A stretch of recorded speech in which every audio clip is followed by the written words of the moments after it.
talk a little bit about this effort and scope in China.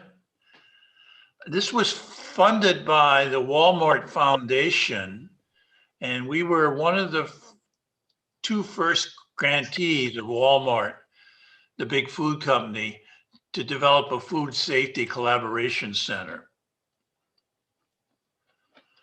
So we did a study of the systematic supply chain and technical risk drivers of various types of activities on potential impact on human health, protein supply chains, seafood, poultry, pork, beef, and dairy.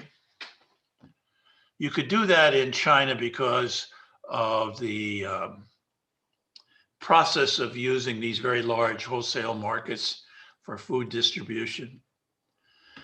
That led us to develop predictive analytics, testing capabilities to allow the industry and government more proactive assessment and management of potential food systems. And I think the most important result is built an ecosystem of collaborators to share perspective and expertise. What's unique about this program, Walmart funds my colleague at MIT, Restef Levy, and with that budget we have from Walmart, we support the collaborators in China with research grants. So money and research and directions and monitoring and capabilities and competition go through MIT's program. Difficult to manage, and you have to have translators and so forth, but it's been very effective. What is the team? Again, you'll see it's an international, national, interdisciplinary team. Myself, we have a technical analyst. These are big database people. Lu Chen is a research scientist who works for us in China. Flora is the person who manages us all because faculty are it's almost like trying to herd cats. We have technical people. Some of you met my postdoc that works on this area, Charlie Swalford, who works on the advanced analytical techniques. We collaborate with Michael Strano in chemical engineering to work on developing a multiplex detection system. And then Restef Levy, who is our leader in this program, the primary faculty are in the Sloan School, and these primarily are people interested in the supply chains and activities. Nicholas Rendiger, for example, is a student. This program analyzes from various reporting data systems, contamination systems, et cetera, in the various programs, millions and millions and millions and millions and millions of database reports and analysis. It's put in a fairly effective structure for unraveling the dynamics of the supply chain. So the collaboration structure, MIT is predictive analytics, data integration, risk drivers, regulatory strength analysis. This becomes a little touchy, by the way, and rapid multiplex testing systems. In China, we look at freshwater shrimp and fish supply chains and survey the wholesale markets in this area, map the regulatory environment, develop analytic risk models. And the big risk model in fishery and shrimp is spoilage, as well as antibiotics and contamination. We also do with Hunan, different organization, similar problems with the wholesale markets in their given provinces. So this is with Zhangjiang University. This is with a research organization. And then what is important, we also have funded a group that is a computer data visualization company to understand and communicate our supply chain mapping tools, risk models, how to integrate environmental data. And then the testing high-risk adulterants and freshwater types, we're developing rapid tests for the wholesale markets. Does anybody have any questions or comments to this at this stage, or can I move on? Well, Professor, you can move on because the Q&A session will be held after all keynote speakers finish their talk. Okay. Just remember, I'm easily interrupted and I'm easily distracted. It's okay, Professor. It's okay. So I'm going to talk about what I'm very interested in, microbial solutions to food safety and sustainability. Sure, Professor. So I think the opportunity in your colleagues in Indonesia, and it doesn't have to be these kind of projects. These are just examples, as you well know, in some of the documents that I've read and active. There's plenty of new opportunities. But one can think about, we work a lot on metabolic engineering principles for making products such as alpha carotene. Longer term, you can make tocotrienols, antioxidants. I think the carotenes and various derivatives of those are very important for your opportunities in aquaculture, also health benefits. For example, lutein and some other plant hormones that one can think about. This is the concept of the multiplexing technology that you could determine with one slide the presence of pathogenic bacteria, heavy metals, proteins, and in this slide example, we were interested in proteins that would cause people's having problems with digestion of proteins, gluten, for example, and then small molecules such as antibiotics. We are very interested in the fundamental principles of developing improved microbial production organisms, understanding the roles of various genes, how these genes can be manipulated, or the gene set can be manipulated to grow on a more relevant industrial medium, and then how to build applications with these organisms. So we like going from wild type to building chassis organisms that allow you to have a platform. Our goal was to build minimal cells for pathway engineering. That turns out to be very long to do and very expensive. The bacterium that we've worked on extensively is Corynebacterium. It's an acetonobacter, soil inhabiting, apathogenic. The organism is considered grass, grows on simply chemically defined medium. We, over the years, have worked very hard to establish the genetic engineering tools for this organism. I think I actually, in the US, was the first to start in this area. And then the Europeans have really dominated the field. Genome is sequenced. It produces lots of industrial products, glutamic acid and lysine.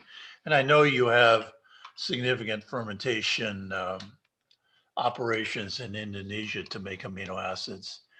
It has great economic impact in lysine alone in 2014 for animal feeds. $2.5 billion of product. Our cell factory, so we're interested in using this organism with various substrates. Classically, is to make lysine or glutamate, but one can think about how to use whey from the dairy industry, starch from starch processing or various types of grain, xylose out of biomass type operation, glycerol from the biodiesel operation, glucosamine from various types of, say, chitosan type waste, dicarboxylates, which is important from actually various types of packaging and other carbohydrates. So the diversity of substrates allows you flexibility to upgrade qualities of a raw material to more valuable products. Valuable products include the carotenoids, shimic acid and derivatives, which the red products are the ones we've had major impact in the field.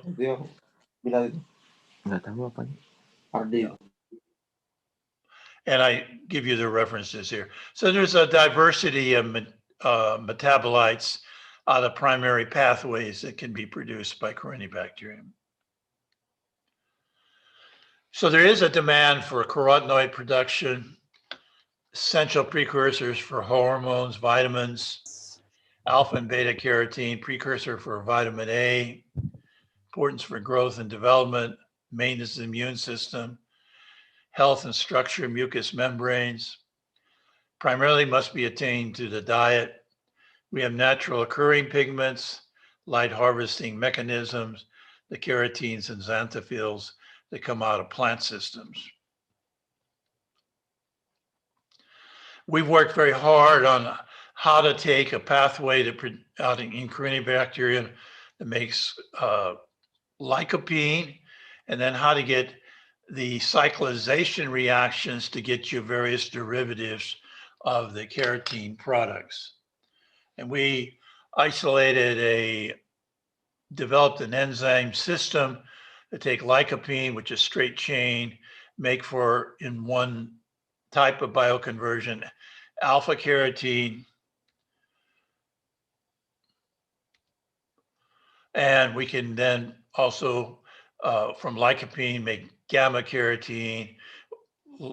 Another component of an enzyme, we can make delta carotene. So we have flexibility in making a variety of these carotenes.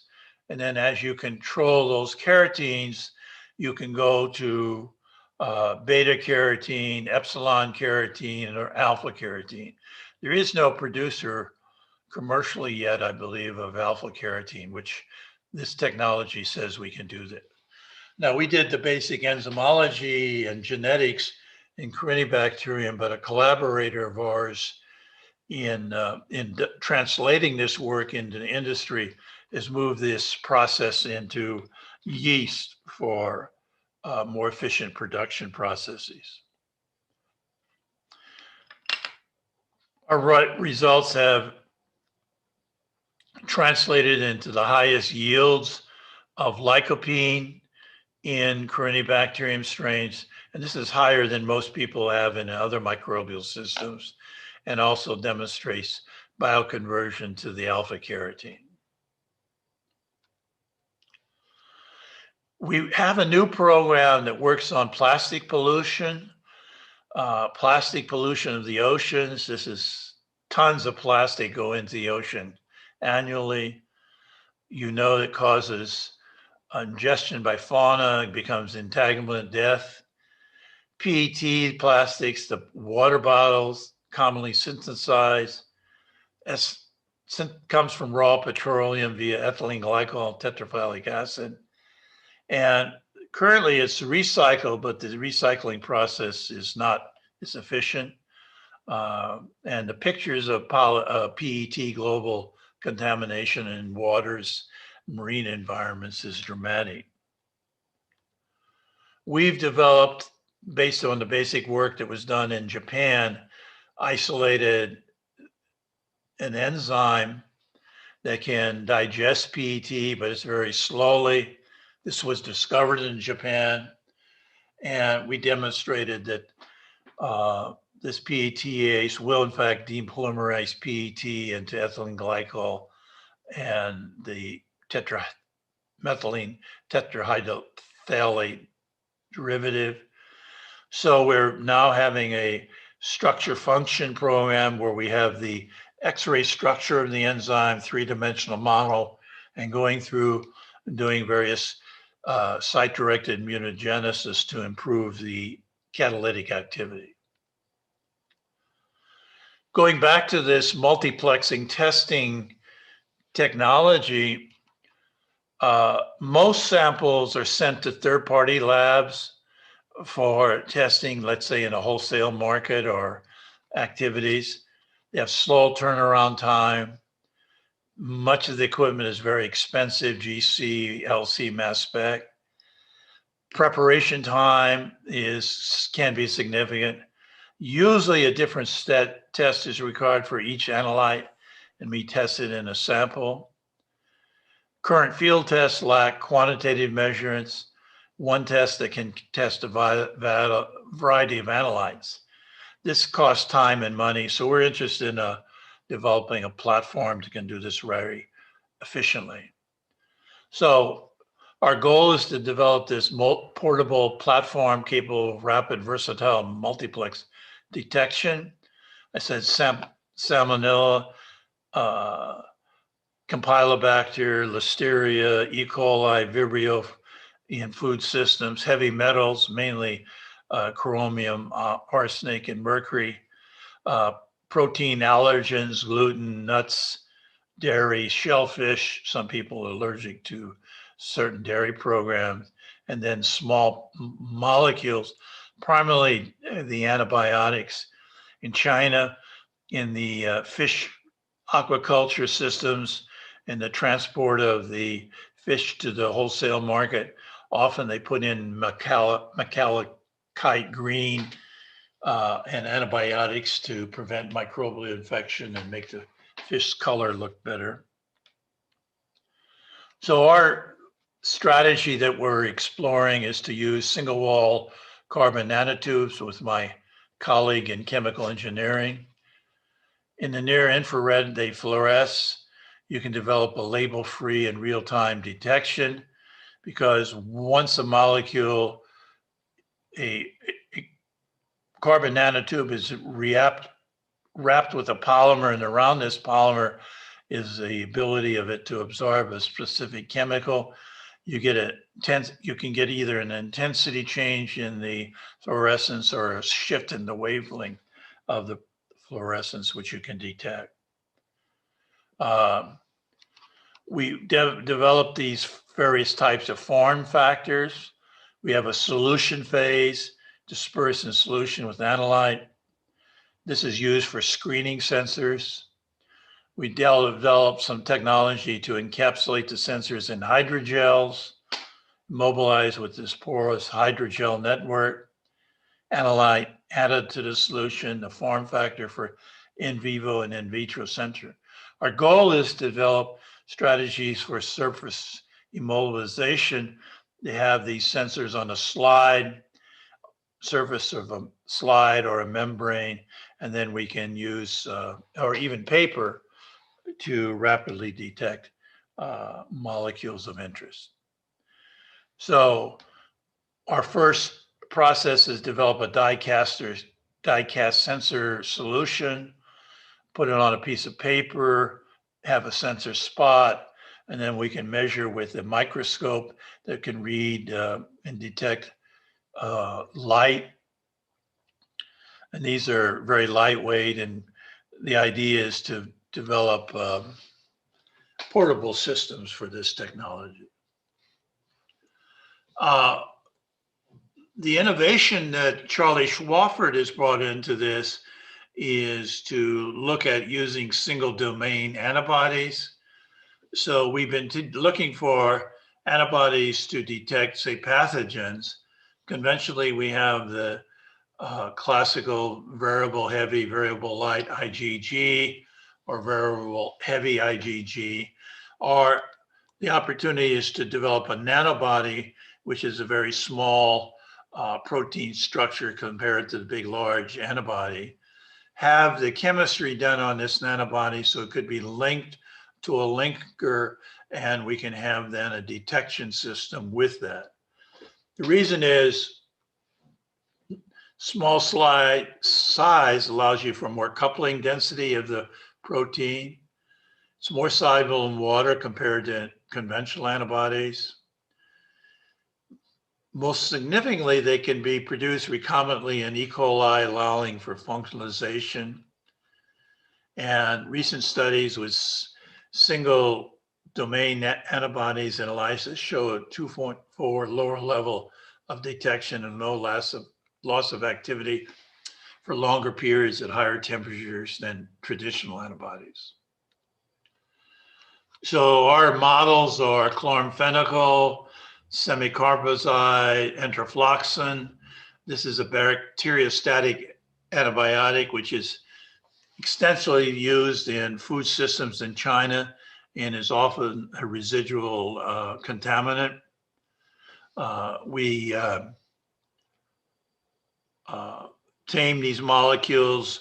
We modified it so it could become an immunogen with this keyhole lipid hemocyanin protein structures and so forth. We injected those into these animals, the llama. So we have a small molecule, a carrier, and that allows us to recover the RNA and DNA that makes the variable heavy chain, do a phage display and screen, purify these variable heavy chains, and then get a specific nanobody. Our first result was that we were able to find a nanobody that would weakly bind to chloramphenicol, the B2 molecule, and it was specific to that, as you see, had no binding activity to kanamycin. It bind significantly to a relative derivative of chloramphenicol and did not bind to thiaminphenicol. So we could clearly demonstrate specificity. And then we improved the binding activity by 7-fold and moved the sensitivity down the range that we could have more sensitive detection procedure, our molecule. We then, which it makes us exciting, crystallize this nanobody, determine the X-ray structure, determine where the chloramphenicol was binding in the pocket. And based upon this analysis, this is the first antibody. We found the one that's increased sensitivity has a extra histidine or tryptophan here popping out to increase the binding pocket domain. And that mutation, F47 to W, we then were able to put back into a B2 by molecular biology and demonstrate we were able to improve the binding and detection sensitivity of the nanobody by 20-fold. So let me, how long have I been talking? I think I've been talking a while now, right? Yeah, Professor. Yeah, so this is my last slide. I think I tried to summarize what are the challenges in international collaboration. I think the main challenge is, go ahead. No, it wasn't me, Professor. Maybe some participants. Okay. So I think the main challenge is to manage expectations. Don't ever think that in Indonesia or any part in the world, you're going to build a unique MIT. You will not be able to replicate MIT. You can build a derivative of MIT, or you can harmonize and develop your own MIT environment. But MIT is so unique, there's no way one can repeat the 200 years of culture development for what MIT is today. I think a key success of MIT is the faculty collaborate and we try to minimize dealing with administrators. What I think the opportunities are, I think in Indonesia, a very good program could be developed on the dynamics and the data and integration of the food supply chain to understand issues there. Translates also to food security. For such a program to do that, we'd have to collaborate with my colleagues in the Sloan School because they know the computer modeling and the data. Food and environmental safety, I think this is an exciting area for improving the health and quality of food products. And an area I think that is exciting to do, very fun for training students in education, is develop metabolic and biotechnology principles for making new and novel foods and food ingredients. So I just want to acknowledge key people in my lab.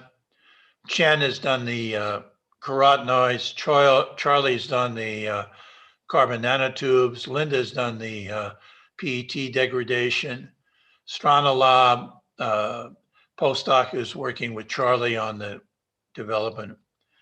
A key component in my operation at MIT is a colleague of mine, Stacy Springs, who not only runs the biomanufacturing component of our center, CBI, but also is the deputy director of the food safety program. She is really phenomenal. And I built that program with her in CBI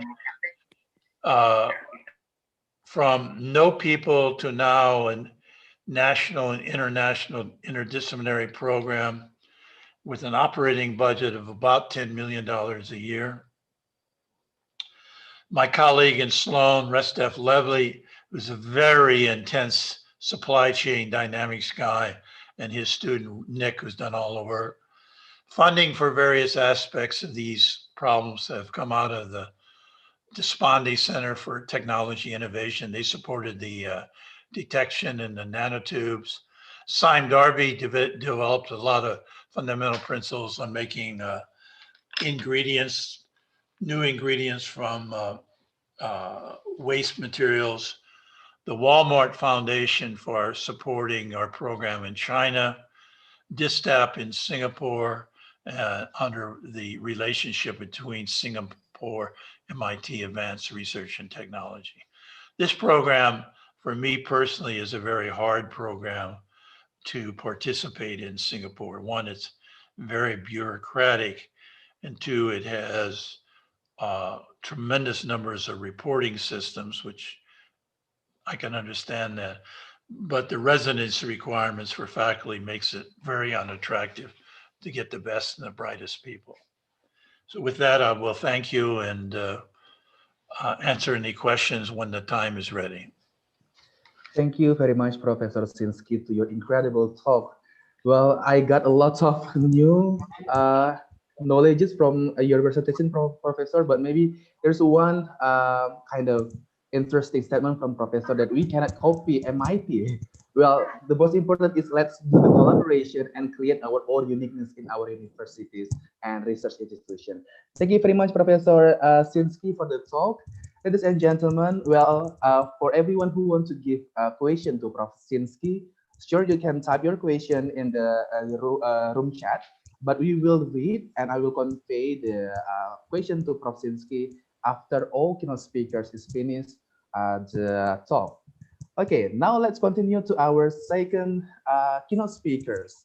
Ladies and gentlemen, please let me to introduce you Bapak Insinyur Sigit Puji Santosa, MSME, SCDIPU.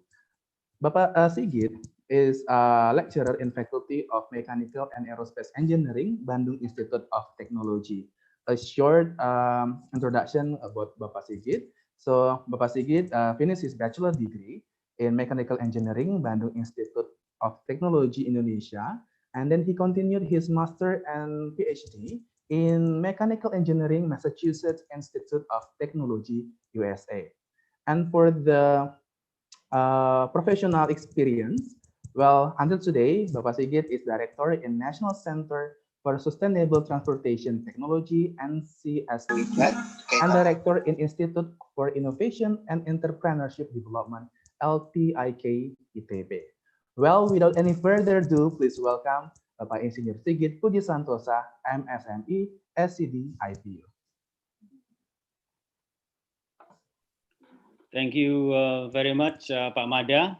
Very good morning, very good evening to Professor Sinsky. Good morning for everyone. It is very my honor to share a couple of thoughts and also experience in how to build a strong international collaboration as requested by the organizers, Prof. Retno. I would like to share my presentations. Sure. We go. I think my my topic today is strengthening research center of excellence through international collaborations. By center of excellence, I mean here is on the university levels or in the national levels. It is my honor here to share in the webinar, International Research Collaborations among Universities, Challenges and Opportunities, that is part of the world-class professor program that Professor Retno is the grantee.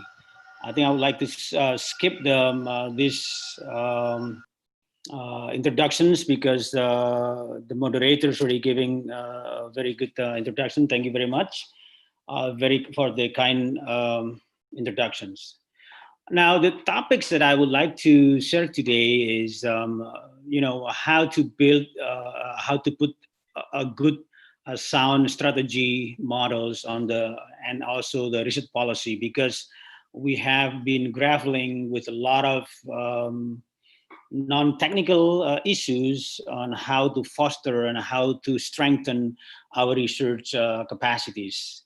Then obviously we would like to see what will be the strength and the weakness of our research activities by mapping all the priorities research in the university. I'll give some case studies when we built several of them in ITB Bandung. Then from there, we start to work on developing national research of excellence, research centers of excellence. Then with couples of, sharing international research collaborations. Let's start with the conceptual notes. I agree with Prof. Sinsky that the building a strong research collaborations needs a lot of attributes. Here, the Center of Excellence is an organizational environments that strive for and succeed in developing high standards of conduct in a field of research, innovations, and learning. The COE concept is combining a quality of excellence with organizational dimensions. With that, the Center of Excellence has to have the ability to absorb and generate new knowledge that can produce certain research results, innovations, and talents. The talents here is obviously the researchers and also the students. Typically, the Center of Excellence is geographically concentrated and focused on high potential and growth areas in technology and industry.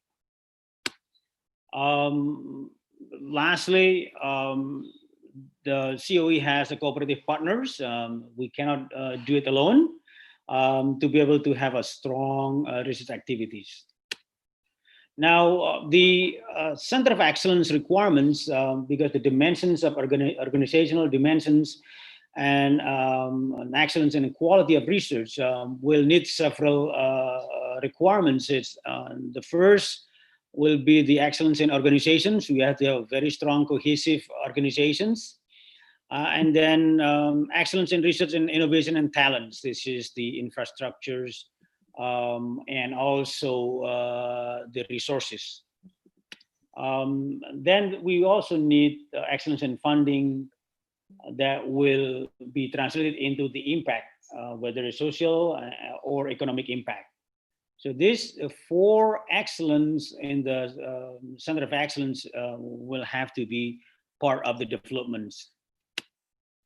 Now, going into the National Research Centers of Excellence, this is due to the fact that Center of Excellence has become an important policy in realizing the higher education research goals.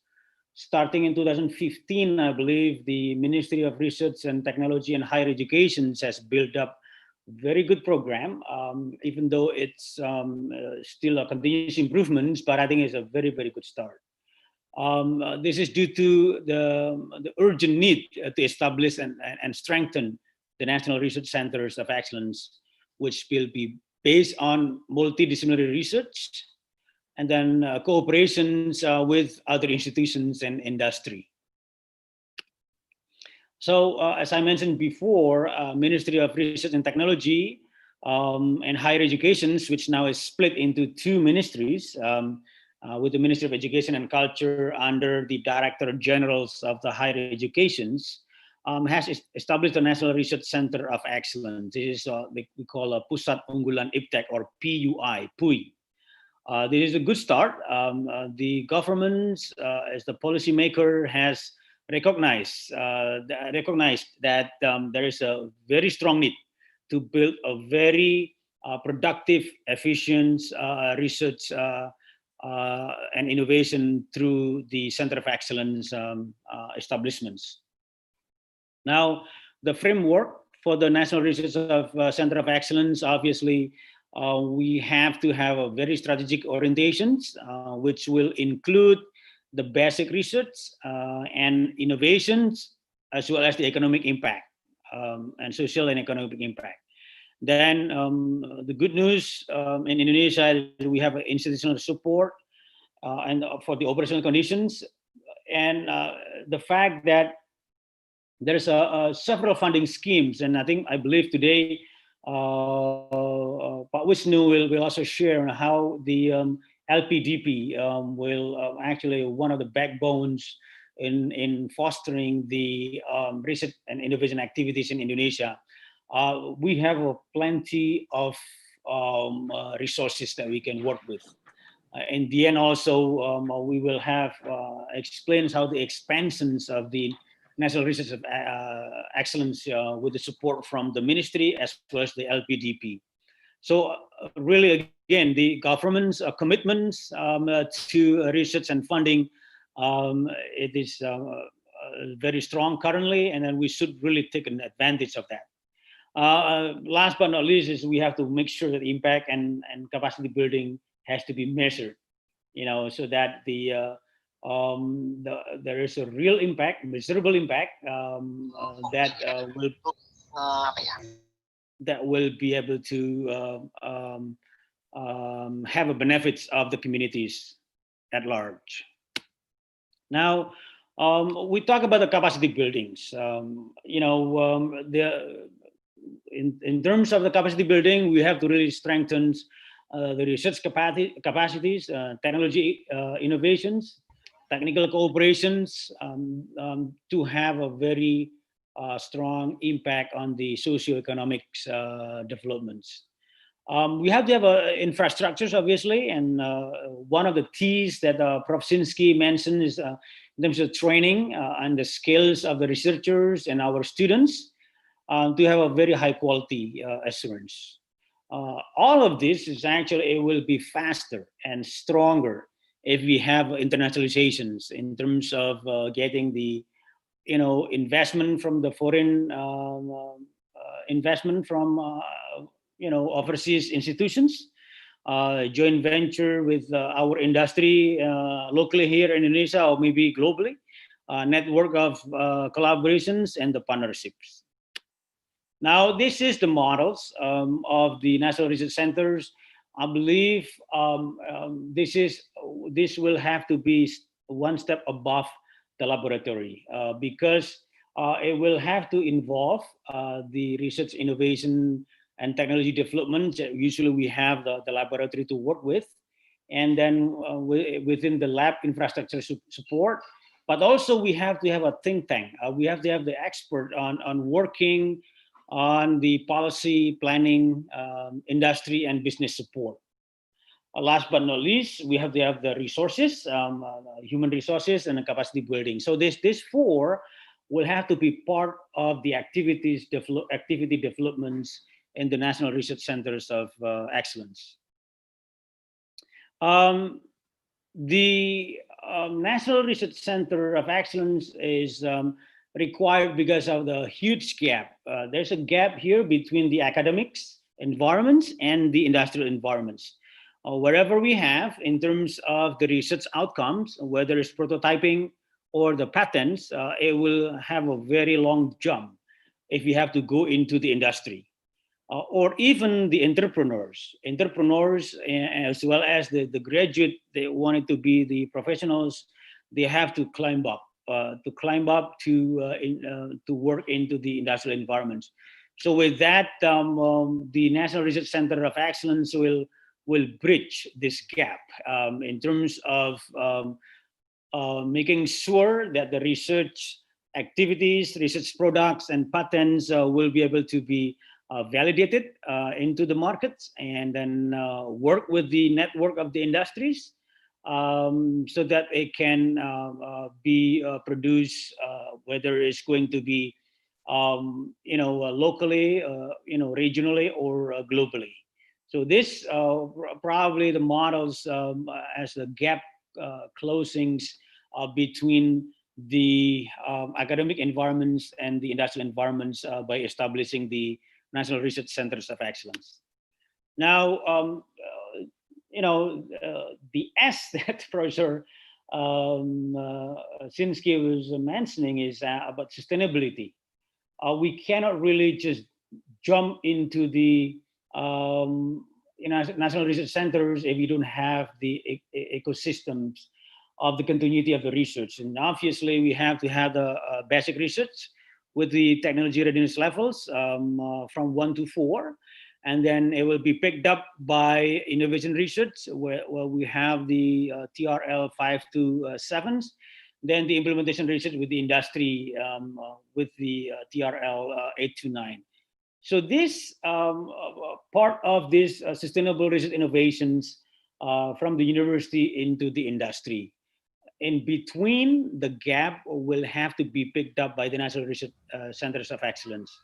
Or in Indonesia, we use the PUI, Pusat Unggulan Iptek. The characteristic of the Pusat Unggulan Iptek, PUI, or National Research Center of Excellence, will have several attributes. Number one, it has to be well-developed research innovation activities with the impact, having some associated indicators, KPI. It has to be interdisciplinary or multidisciplinary in nature. It will have to recognize individual and diverse strengths of each partner for mutual benefits. Then we have to have impact multipliers and has a strong institutional backing. I mentioned here PUI because it is having a very strong backings from the Ministry of Culture and Educations and also Ministry of Research and Technologies. Recently also LPDP has invited all of the PUI or PUI to submit the proposals of the prototypes or products that can be used by the communities.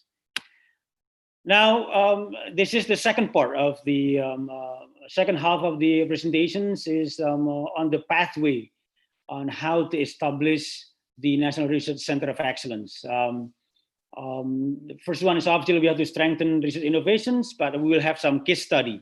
The case study here, I'm going to bring in the National Research Center of Excellence in ITB, from several, from one becoming several Center of Excellence, and now becoming, booming into expansions. with the international research collaborations. So this is the pathway to do the first one is to recognizing the key components.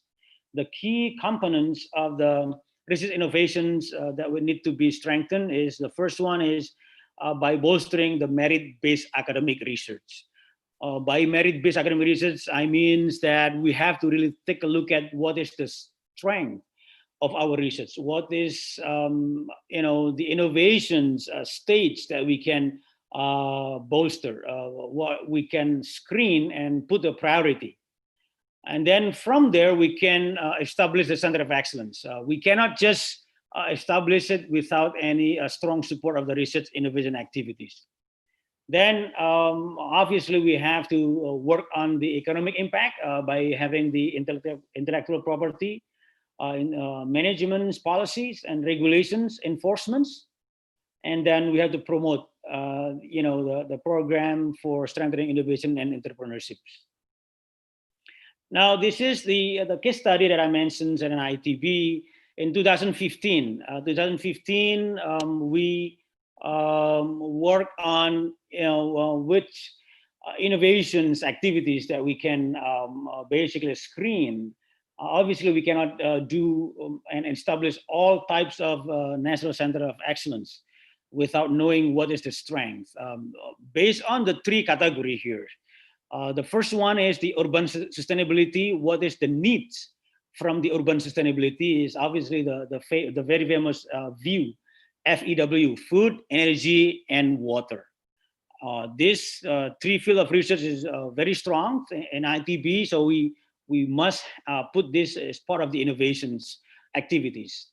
Then there is a national research priority that is put by the Ministry of Research, Technology, and Higher Education way back when. There were 10 research priority that have to be pursued by the university and research institution in Indonesia. Out of the 10, we have here the bold is actually what is the strength in ITB. We are very strong in the health, disaster mitigation, transportation, defense technology, and advanced materials. Then the third group in terms of the needs of the technological advances is on the 9 key technologies on Industry 4.0. We have several that are very strong in terms of the robotics, computational simulations, cybersecurities, big data, IoT, and additive manufacturing. So all of this we put together 4 research innovation priorities. The first one we lump up into clusters of energy environments. The second one into the cluster of the ICT, big data, artificial intelligence, and cyber technologies. The third one is the transportation and infrastructures. And the fourth one is food, health, and technology. So this is the priority cluster of the innovations that we are going way back when in 2015, we are going to pursue to build up the center of excellence. So from there, 5 years later, which is this one is a very good moment for us because we have to synchronize the basic research, state-of-the-art research with the innovation research. Way back when in ITB, we had about 7 basic research priorities, while the innovation, we only have 4, and there are some mismatch.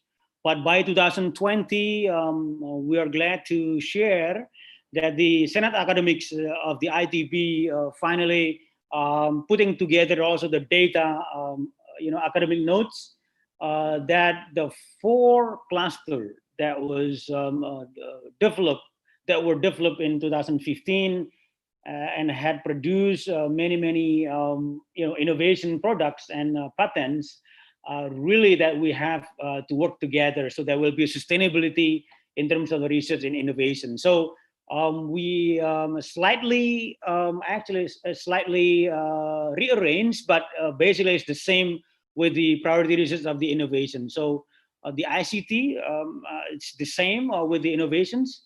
The transport and energy sustainability is actually being combined. The infrastructures is actually combined with the disaster mitigation, because in Indonesia we have a lot of issues with the earthquake, tsunami, and other disasters issues.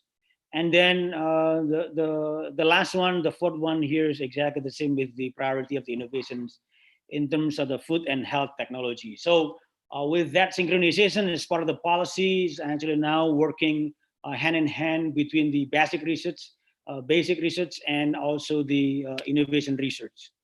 So with that, since 2015, we built up the National Research Center of Excellence, and we put proposals into the ministries, and then it was approved.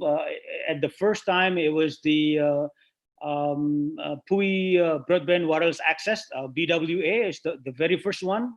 The second one is the nanoscience, nanotechnology. The third one is actually the National Center Sustainable Transport Technologies. The fourth one will be defense and security technology. And then since then, actually, it has been growing based on the innovations cluster that we built up. So this is, very good news. And I would like to also bring up some case studies on how to build successful networking and international collaborations by using the examples of the PUI National Center of Sustainable Transport Technology, NCSTT. The strategy for strengthening, the pathway strategy for strengthening Center of Excellence is, number one is focus on the strong research ecosystem, by screening and putting the strategy, the priorities of innovation activities. We were able to do a very good work in terms of clustering and collaborating interdisciplinary and also multidisciplinary research innovations. And then the second one here is very key. I think MIT also had these models, and we basically copy the joint industrial consortium. So in one research, typically we have several other industry work together so that we have a good, strong product that can be marketed to the public.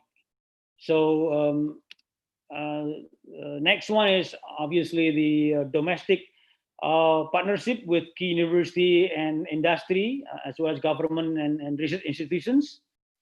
And the fourth one is, as we mentioned before, we pursue the strategic international partnerships with the top global universities, and it's like MIT, UC Berkeley, and others. We'll have some examples later on. And we also pursue the funding support, whether it's locally, Ministry of Research Technology, Ministry of Education and Culture, Ministry of Industry, and of course is the very generous LPDP organizations. The international wise, also we have several collaborations and also grant funding from USAID, NSF, AUS-8, Newton Fund, Erasmus, Japan, JICA, Korean KOICA, and also China Ministry of Education and Ministry of Science and Technology. And it's the setup is almost similar to Indonesian ministries. We have two separate ministries, and lucky for us, actually, they are competing to give us funding. So this is the benefits of for the international collaborations.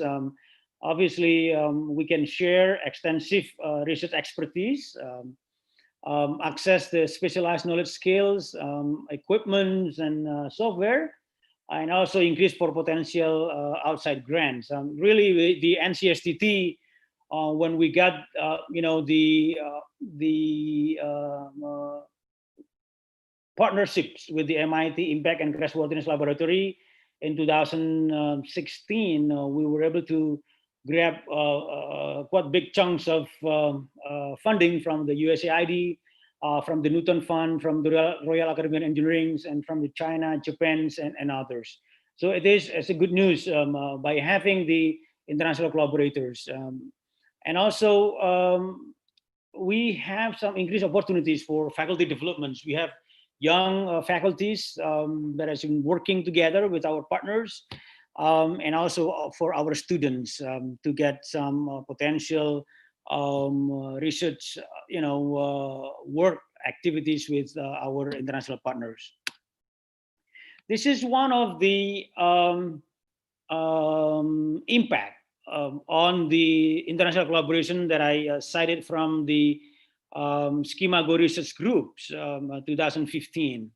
The citation impacts of the scientific productions on the extent of international collaborations. Here, the citation impacts normalized. The average is actually 1. Anything above 1 will be great, and below 1 is below the average. But we can see here, the circle is describing the number of the document produced by the collaborations. We can see here USA is a huge collaborative papers, documentations. China also has some, but in terms of the citation impact in 2015 is not that much yet, but I believe now is actually they are increasing significantly. Whereas Indonesia is right over here. The collaborative document is not that much, but also still below the average.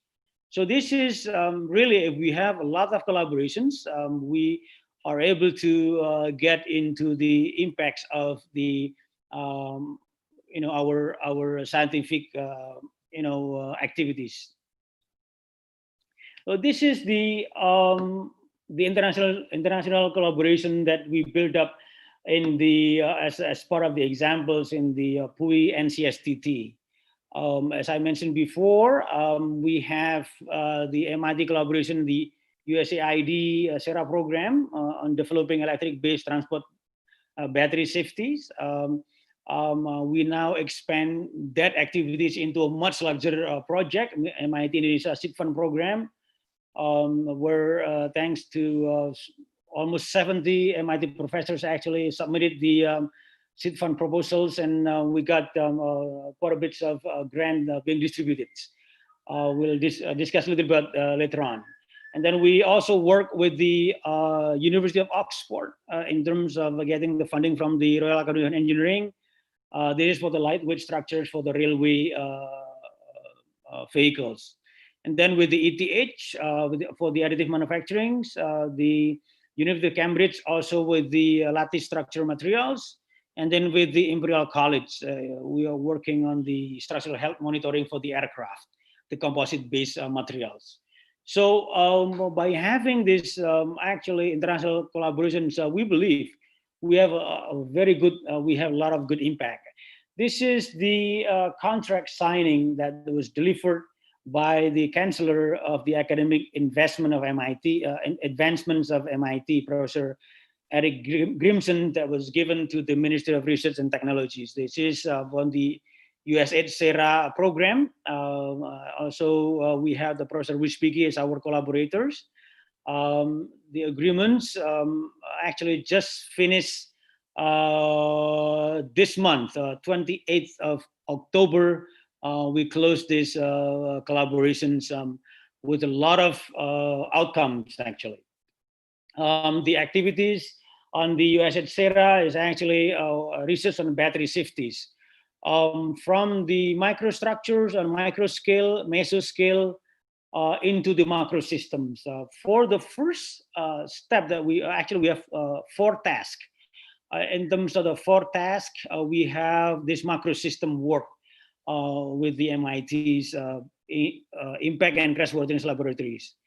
We do have consortiums as part of the collaborations with the Undip. Diponegoro is part of our strong allies, UNS, Unsri, Lambung Mangkurat, ITK, and also Samratulangi Unsrat in Sulawesi is basically from Sabang to Merauke. We have to build the strong collaborations. We have several high-level, journal publications produced. I believe is 4 high-quality paper, and then another 2 or 3 is actually about to be submitted for these activities. Now, for the micro scale and meso scale, this is what we expanded into the the next collaborations between MIT and Indonesia universities that we'll discuss later on. So the expansions from the PUI NCSTT, which was able to get the grant from the USAID, we expanded with several universities. But the first one here is actually, we have a very good, strong collaboration with the Tsinghua, Beijing Jiaotong University for the high-speed railway and for the autonomous vehicle research collaborations, with the Tokyo Institute of Technology for railway and railway service, and then for the Royal Academy of Engineering and Newton Fund, we were able to get collaborations in 3 or 4 separate funding with the Oxford, Imperial College, and University of Leeds. Now, with that USAID SERA, we were able to complete our task. There were 4 tasks, task 1, 2, 3, 4. We've completed just by the end of this month. We expanded into what we call the MIT Indonesia Seed Fund program. This is together with not only that 7 university in Indonesia, but we added another 12 university, cluster 1, actually the top university in Indonesia. And we expanded the research field into 5 different fields, not only transportations. And then the phase 1 with this seed fund program is currently is undergoing. Now it's giving fund to about 40 proposals of MIT professors. The seed fund is actually, this is the first phase. The second phase, right now we are preparing. We have, meeting, weekly meeting with the MIT program director, Professor Sinsky. This is with the professors Bruce Tidors and his team to work on the agreement for the major program. The agreement is being finalized and hopefully will be done soon.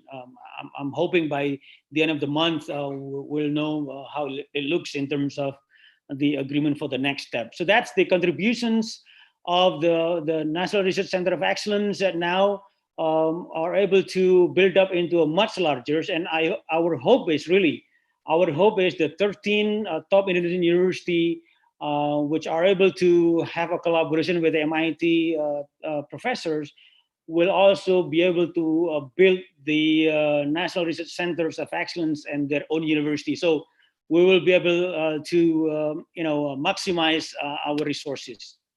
Now the MIT Indonesia Seed Fund research program is expanded into the 5 different research fields. The first one here is sustainable energy and transportation. So we combine those, and then expanded also to the water,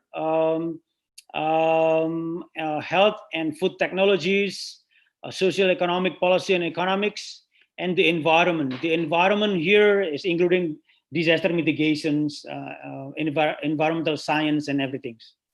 As I mentioned before, is 13 top Indonesian universities.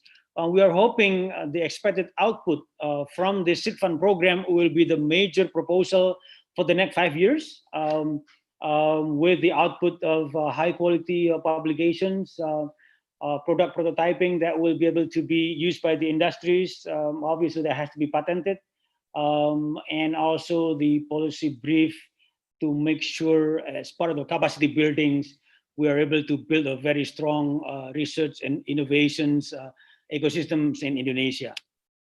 So as the closings of this sharing, the strengthening research and innovation ecosystem in universities, we can fulfill it by several steps. The first step is we have to establish the National Research Center of Excellence, which will be multidisciplinary based on the priority research that will have the social economic impacts to Indonesian communities and public. And then number 2 is we have to have a connected industrial network. There's another parts of this connected industrial network here is if we can see, I was planning to put it this Indonesian economic complexities and how we come up with that 4 priority, but because of the time limitations, I just want to make sure that the connected industrial network means that our strong research innovations will have to be able to be picked up by the industry, not just the the paper outcomes, but also the product outcomes. Then we have to synergize. There should be a synergy between the basic research and innovation research. We have to focus on the cluster priority so that we will work on the strength of the university research. Support from the policy, infrastructure, industry is a must. And then obviously we have to build the domestic and international collaborations to bolster our portfolio, to bolster our capabilities of engaging complex international and domestic collaborations, so that we will be relevant not only locally but also relevant globally.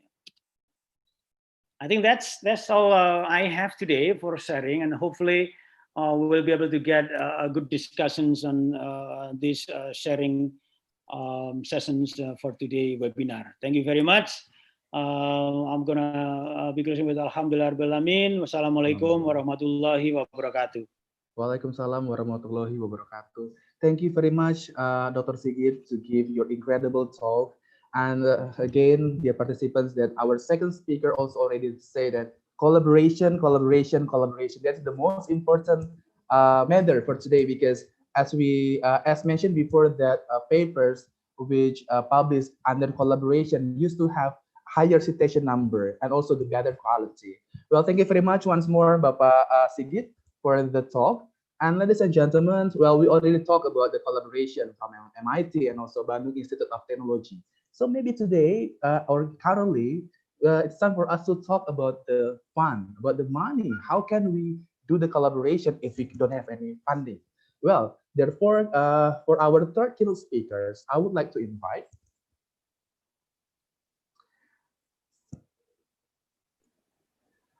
Bapak Insinyur Wisnu Sarjono Sunarso MN. Bapak Wisnu is the Director of Research Facilitation and Rehabilitation, Indonesia Endowment Fund for Education, or known as LPDP, under Ministry of Finance. Short introduction about Bapak Wisnu. So Bapak Wisnu obtained his bachelor in mining engineering, Bandung Institute of Technology, Indonesia, and then he continued his master degree in mining engineering, School of Engineering, University of South Australia. For the professional experience, Bapak Wisnu is Head of Education and Training Center, Ministry of Research and Technology from 2015 until now. And also start this year, Bapak Wisnu also chosen as the Director of Research Facilitation and Rehabilitation, Indonesia Endowment Fund for Education, or LPDP. Well, without any further ado, please welcome Bapak Insinyur Wisnu Sarjono Sunarso MN. Okay, thank you very much, Mr. Moderator. Good morning, everybody. Selamat pagi. Assalamualaikum warahmatullahi wabarakatuh. Waalaikumsalam warahmatullahi wabarakatuh. For me, it's glad here to be with you today in sharing with funding. This is maybe the important thing, and then the sexy thing about funding. And I would like to thank to Pak Ambarianto, Professor Ambarianto, Vice Rectors, and also Ibu Professor Retno for inviting me to this webinar today. I have no expectation to be here because I think everybody know about LPDP, but maybe you only know LPDP as funding for scholarship. But don't forget that we have another services about research. I will present a lot of presentation, but I let you read by yourself. I will emphasize some of the important thing about the funding by LPDP, or Indonesia Endowment Fund for Education. So,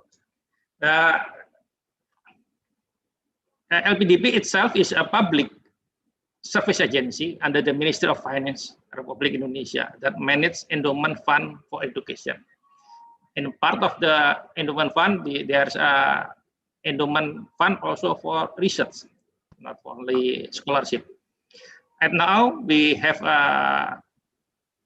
money or fund for about 51 trillion rupiah as an endowment. And then we have to manage the money, to invest the money in several portfolio like sovereign paper, government bond, deposit, etc. And the return, the money of the return will be used as operational and for scholarship and for research. Please pass. And then we have a scheme in LPDB for research funding. The first is research risk pro competition. It's a merit-based open competition, national research focus, and then should be has a partner for commercializing, and total funding is about Indonesian rupiah 6 billion for 3 years. And the second scheme is risk pro by invitation. It's also merit-based. Research partner is optional. In the first, research partner is compulsory. That's in the research partner is optional. No funding limitation. I mean, that may be more than 6 billion. Duration for 3 years. Research team is electric vehicle, medical, health, and making Indonesia 4.0. The research team should be renewable every year based on the arahan, or what is called ministry meeting as a suggestion. And then another team will be deployed to the next research period. The other is the third is risk pro international cooperation. I think that's important for today for us here to hear about the international collaboration. It's joint research in form of matching fund, joint funding, open call. I mean the can use the scheme if you have a collaboration with international partner. There's 3 focus: marine, health, and medical, and nanotechnology. At this moment, we can develop another team maybe next year. International peer review, total funding is about 6 billion for 3 years. Next, the fourth. Okay, the risk pro international collaboration itself. You pass another. It is. I think there's for photos of the Indonesian publication. We say that only 5% of number of publication from Indonesia there's 2 top university can reach Q1 level publication. With this condition, we try to boost Indonesian lecturer and researcher with the funding to reach quality, global quality in publication. Next is also data from the year 54 to 2006. I think I can leave this to you. Pass. Next. The definition itself, I think today is the proper event. So you should know about the definition of the risk pro international cooperation is excellent basis research through collaboration with international research funders in a form of joint call, matching fund, or co-funding. So with this experience, LPDB has have a partner in joint funding and call with, for example, Newton Fund and EU, European Union research together funding a proposal from Indonesia. Next. what we offer, LPDW's offer is long-term funding commitment, and then high incentive for researchers. The researchers can have a honorarium. Maybe it's the important thing in Indonesia, honorarium. And then research tool and equipment incentive. With the funding, institution or research group can buy or develop the equipment for the laboratory and also for the purpose of research itself. And then we can offer also overseas traveling incentive. So if you have a collaboration with another institution in abroad, you can submit the travel grants for maybe doing the joint research or symposium, etc. Next. The goals is, there are 3 goals. One is funding international class of excellent basis research. So if you refer to technological readiness level, TRL, is in the scale 1 to 3. Excellent basic research. Different with another scheme like a RISPRO competition.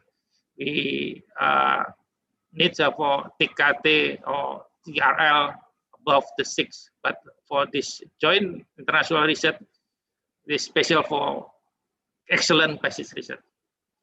And then producing Q1 scientific publication, and then intellectual property, technological prototype, and also social engineering models. The third is improving the quality and productivity of Indonesian researchers. We believe that with the money, with the funding, the institution or the researcher or the lecturer can focus on their research, and then we provide the funding. Usually in Indonesia, funding is a big problem. So we lost the creativity because there's no enough money to develop their research. Next. Output, minimum 2 Q1 publication. It is important thing. With the funding, you must produce at least 2 Q1 publication. The first investigator, PI, corresponding author, 1 Q1 publication in collaboration with its research partner in abroad. And then the intellectual property or technological product or prototype, and then also the models. This is the output of the research funding. Next. Research partner, I mentioned before that in Indonesia, we collaborate with DP, Indonesian Science Fund. And then for the abroad, we have another institution, I mentioned like Newton Fund. And next, the requirement, I think is important, do and the don'ts. Lead PI must have a doctoral degree. It's important. Lead PI is not ongoing study such as postdoc. You should focus in this funding, and has research partner and a valid MOU with the partner. And then no one person may only apply for the scheme at once at the time. So you cannot have 2 proposals at the same time. And then the next is a preliminary study of minimum 3 Q2 publication. This is for track record. For the sake of track record, we require the requirements. PI who submit the proposal should have 3 Q1 publication. Next. Call and selection. Collaboration with RISPRO partner like DP at this moment. This is one. And then the administrative, we have to selection among the proposals who be submitted, and then substance, review the proposal scientific quality as passing grade of 75% from maximum score to pass with the next round. So the first is call, and then there's administrative selection, and then the other is substance selection. Next. Funding duration is at most 3 years funding with the possible extension up to next 3 years. In total, we can reach for 6 years of funding. So we offer flexibility if the research still need extension. As you know, like in agriculture, I think they need for multi-location test or something, or you need because something should be have examination or observation in a long period, so it should be in 3 years, but can be extend next 3 years. But we have tight before we can lead the proposal to be extended for the next 3 years. We have to see the proposal and then the result itself for the first 3 years. The next.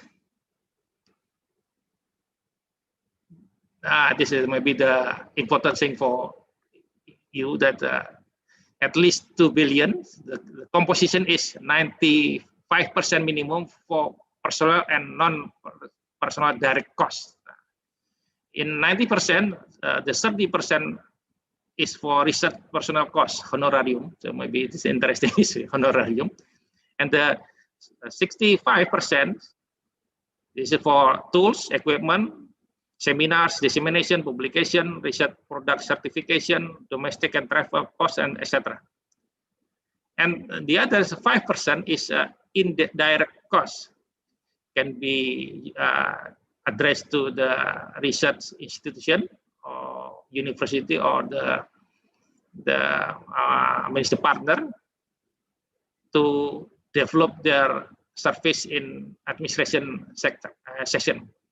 So it should be like for monitoring and for evaluation, we can you can use that maximum 5% indirect cost.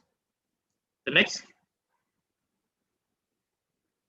the funding usage, there's don'ts. You cannot buy a land, house, building, and purchasing. You cannot buy vehicle, car, building, or office construction, loan and bank guarantee, social grant or charity for the others. No cross-border funding, from LB only for the Indonesian side research team. So this is the don'ts. So you cannot buy the car building, but you can buy equipment which support the research. The next.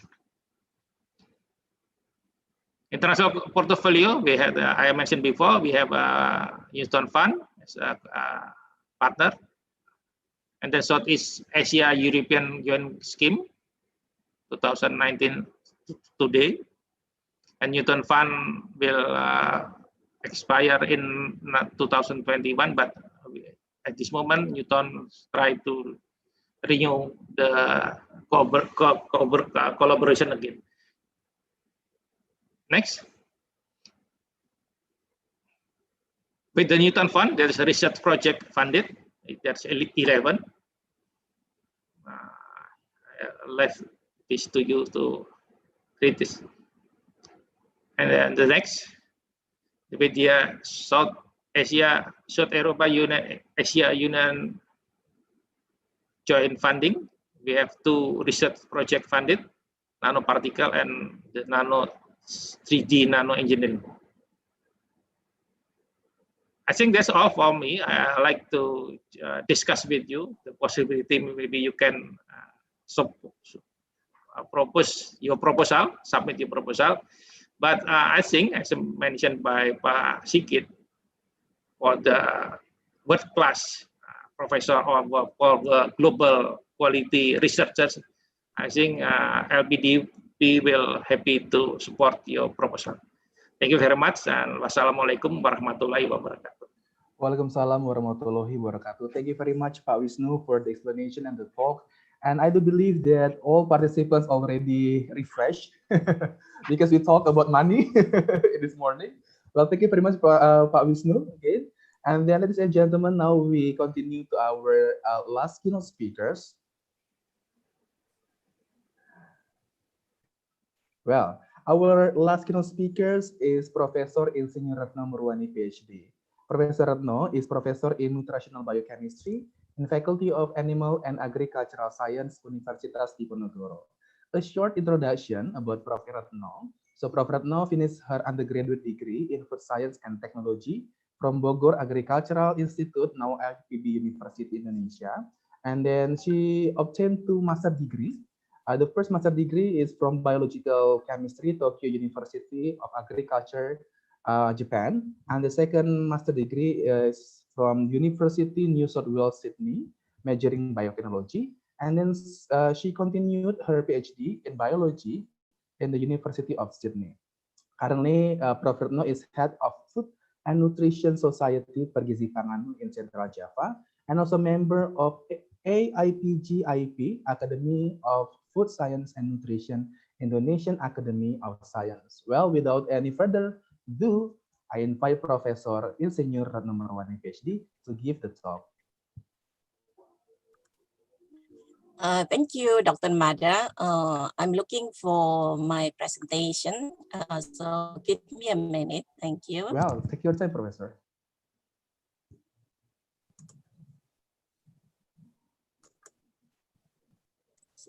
Can you see? Yes, Professor, it's already displayed. All right, then. Thank you very much. And I also would like to thank personally to the 3 previous speaker, Prof. Anthony Sinski, Dr. Sigit, and Insinyur Wisnu. Thank you very much for joining this VCP seminar. I'm just afraid I don't have a chance to say thank you. Now, my speech is regarding engaging in international research collaboration to foster quality education. Forgot to say good noon and good night to Prof. Sinski, who is almost in the middle of the night. Stay healthy. Now, why I take this title, because this is more down to earth, you know, and more relevant. I, as the teacher at the higher institution, and it involves teaching most of our time. I will show it later. And after hearing information from previous speaker, it is obvious that how important international collaboration, including national collaboration among universities, such as, local university as well, in connecting people in many ways, and certainly play a vital role in education.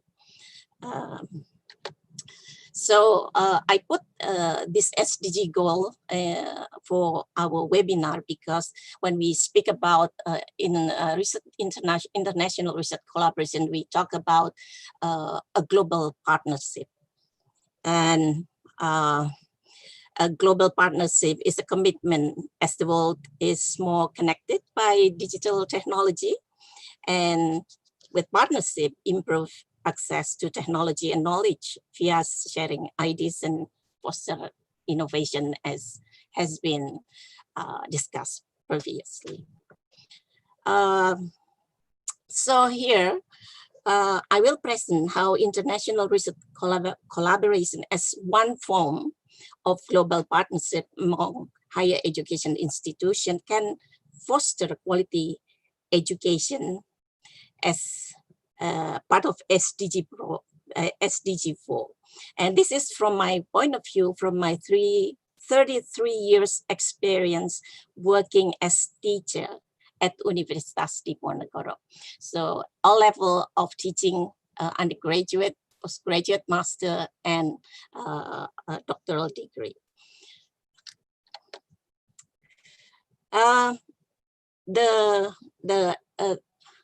The SDG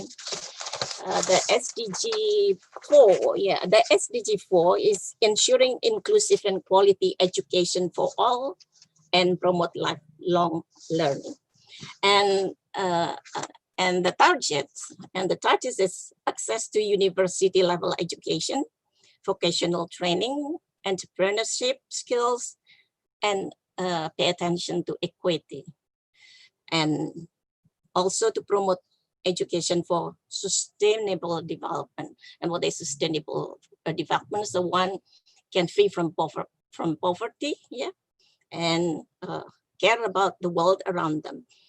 So the next one, when I say education in the seminar, I refer to higher education.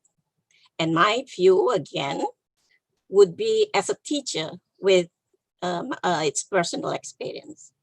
In higher education, as lecturer, we have 3 pillars of education set nationally, namely education, research, community service, and other supporting activity.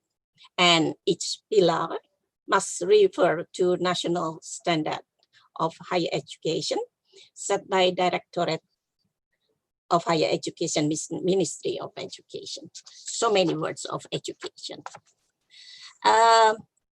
In actual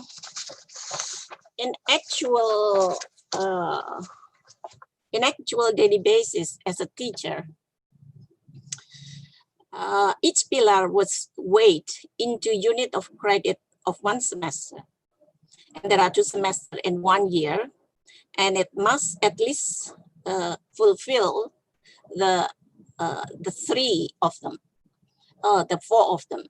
And here we can see that the largest percentage, 50% from the overall, fall within education, that comprising of further education, training, teaching, supervising, practical class that's included in the education, yeah, and then so on, about 50% of the whole load. And so with, and the rest, 25%,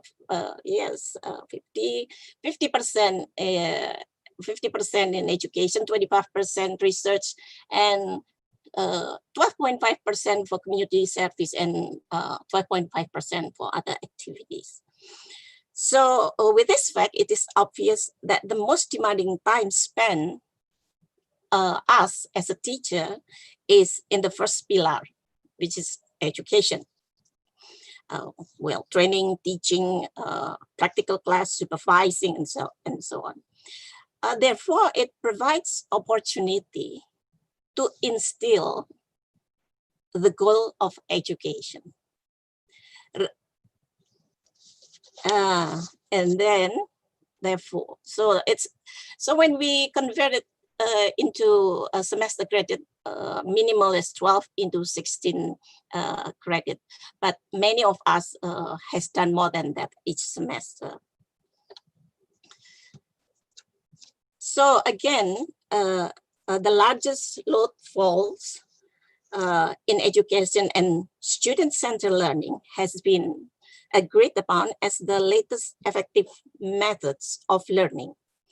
Student-centered learning is contained in the latest document from Directorate of Higher Education 2020, a guide to compose curriculum for higher education in the era 4.0.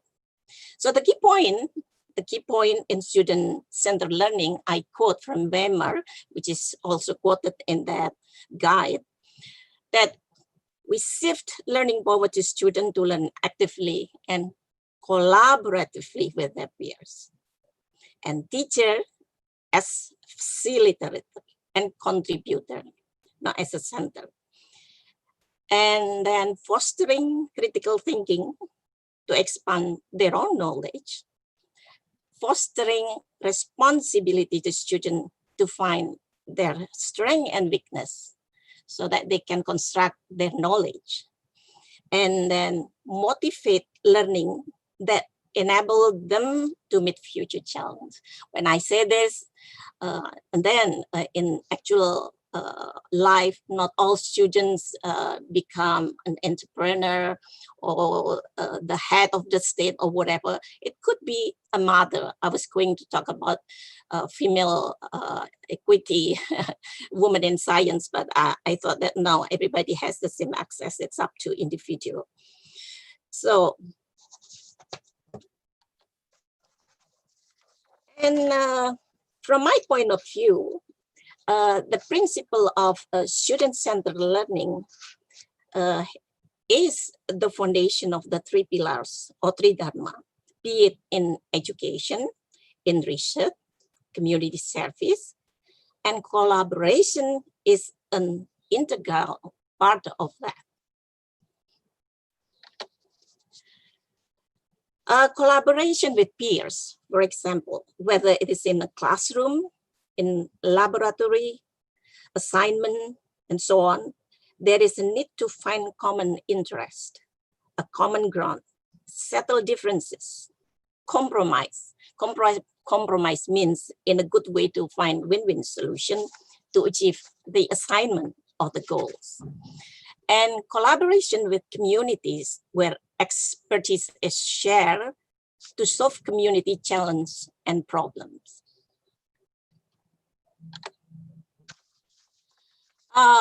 Collaboration among universities can provide new insight and perspective to the same or different challenge. And why? Because international collaboration could be more challenging due to differences in culture and geographical setting. But sometimes at once it can spark opportunity. Now, collaboration with industries where we can share resources, experience, and expertise. Output of the research can find its way to meet industrial need and commercialize, like as it has been explained by previous all speakers and the target and so on. But industry can also channel its corporate social responsibility through collaboration with higher education, which may eventually lead to partnership between the community itself and the industry. For example, pharmaceutical company or Jamu in Indonesia about the standardized wine, yeah, the standardized can empower farmers to supply quality raw material to the company. So that's what I mean between partnership between community and industry.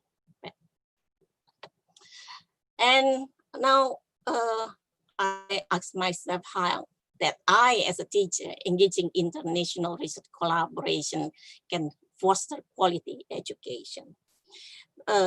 Engaging in international comes from lecturer as a researcher within research pillars. And as I have mentioned before, in my view, international research collaboration harbor the same principle of quality education, where the participant must put effort to collaborate, to communicate, think critically and creatively, be responsible, learning to be responsible, yeah,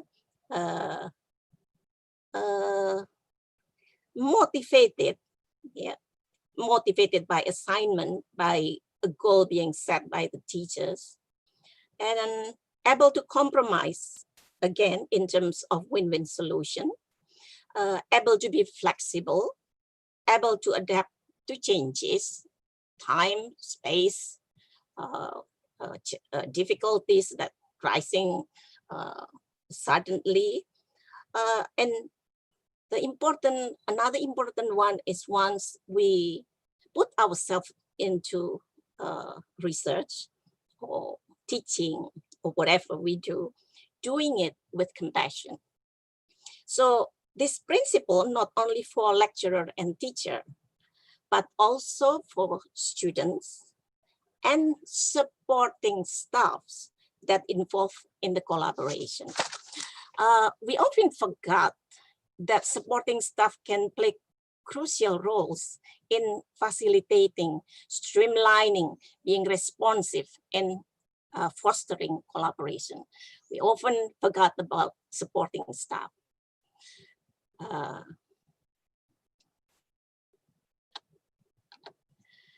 And now, in the fourth industrial revolution, quality education requires literacy to data, where one can have the ability and comprehend to read, analyze, use data and information in digital world.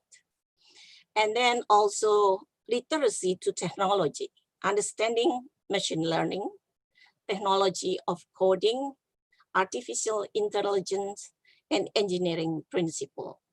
And I think ITP, when I see what has been described by Dr. Sigit, has already playing in the field. Yeah.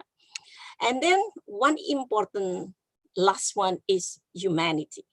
Mastering data and technology without humanity, we can be lost in the forest of machine and metrics, and also bad algorithm, which drive people, I would say, can be a bit crazy.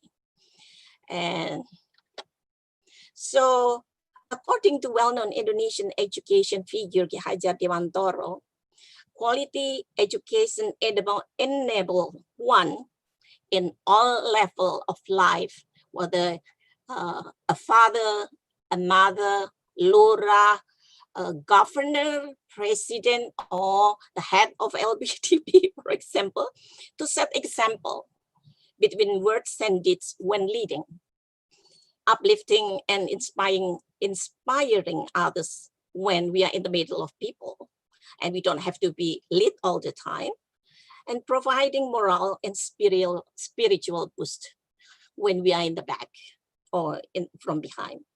And quoting from the West, from the great scientist Albert Einstein, education is not the learning of facts only, but the training of mind to think, which according to my opinion is basically a critical, creative, and logical thinking, which can be trained during the education process, in the research activity, in community service, or whatever activity we are in. And as a teacher and researcher, student of all level and supporting staff engage in international collaboration, the experience and learning process will sharpen and develop into a set of quality that produce responsible citizen in terms locally, like just in the lab, in the laboratory, at the department, faculty, university, and in a national level. So it is obvious that by engaging in international collaboration, we develop into responsible citizen, locally, nationally, and globally. And that is the end of my presentation as a 33 years teaching at the university. Thank you.